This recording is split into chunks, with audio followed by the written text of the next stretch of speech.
नमस्कार साथियों। Last short video में हमने एलसीएम के 3 कंफ्यूजिंग क्वेश्चंस के सॉल्यूशंस को समझा था। आज हम उन्हीं क्वेश्चंस में अगर एचसीएफ निकालना हो तो हम क्वेश्चंस को कैसे करेंगे आज उसको समझते हैं। जैसे सबसे पहला क्वेश्चन 0.25, 0.5 और 1.75 यानी डेसिमल पॉइंट वाली संख्याओं का अगर एचसीएफ निकालना है तो एचसीएफ कैसे निकालेंगे। 0.25 को क्या लिख सकते हैं 25 डिवाइडेड बाय 100।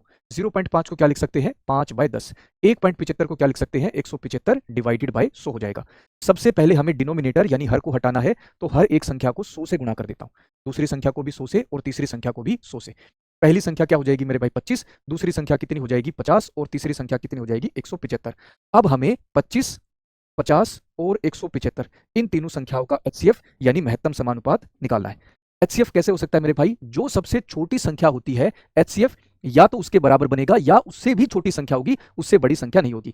तो क्या एचसीएफ 25 हो सकता है? 25 जो है मेरे भाई 25 को भी डिवाइड कर देता है, 50 को भी डिवाइड कर देता है और 175 को भी डिवाइड कर देता है, यानी इन तीनों संख्याओं का एचसीएफ क्या हो जाएगा 25। लेकिन शुरुआत में हर एक संख्या को 100 से गुणा किया था, लास्ट में 100 से डिवाइड कर दूंगा तो आंसर क्या बनेगा 0.25, 0.25। ऐसे ही फ्रैक्शन वाली संख्याओं का अगर मुझे एचसीएफ निकालना है तो कैसे निकालेंगे मेरे भाई। मान लो एक फ्रैक्शन दिया है a बाई बी और दूसरी फ्रैक्शन दी है भिन्न दिया है c बाई डी। ऐसी संख्याओं का अगर एचसीएफ निकालना है तो जो अंश होते हैं यानी न्यूमरेटर उनका एचसीएफ निकाला जाता है और जो डिनोमिनेटर होते हैं उनका एलसीएम यानी लघुत्तम समानुपात निकाला जाता है। यानी 12 और 16 इन दोनों का एचसीएफ निकाला जाएगा। 51 और 85 इन दोनों संख्याओं का एलसीएम लीस्ट कॉमन मल्टीपल देखेंगे। अब एचसीएफ कैसे निकालते हैं, संख्याओं के अंतर से, संख्याओं के डिफरेंस से। 12 और 16 का अंतर क्या हो जाएगा मेरे भाई 4, तो एचसीएफ या तो 4 बनेगा या 4 का कोई फैक्टर कोई गुणनखंड होगा। अब 4 जो है वो 12 को भी डिवाइड कर देता है और 16 को भी, तो एचसीएफ कितना हो जाएगा 4 हो जाएगा।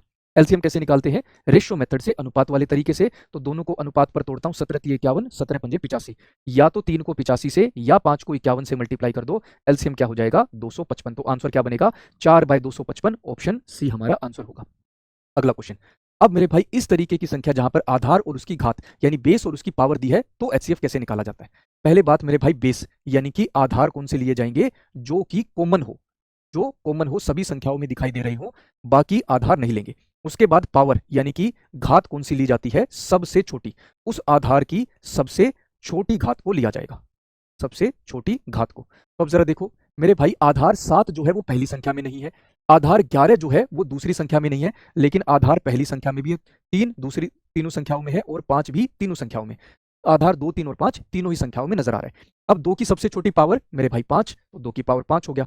3 की सबसे छोटी पावर 2, तो यहां पर हमने 2 लिख दिया। और 5 की सबसे छोटी पावर कितनी नजर आ रही है 3, तो यहां पर हमने 3 लिख दिया। तो आंसर क्या बनेगा 2 की पावर 5 गुणा 3 की पावर 2 गुणा 5 की पावर 3। इस तरीके की शॉर्ट वीडियो के लिए जुड़े रहिए मेरे भाई रोजगार with Ankit defence YouTube channel पर। Thank you.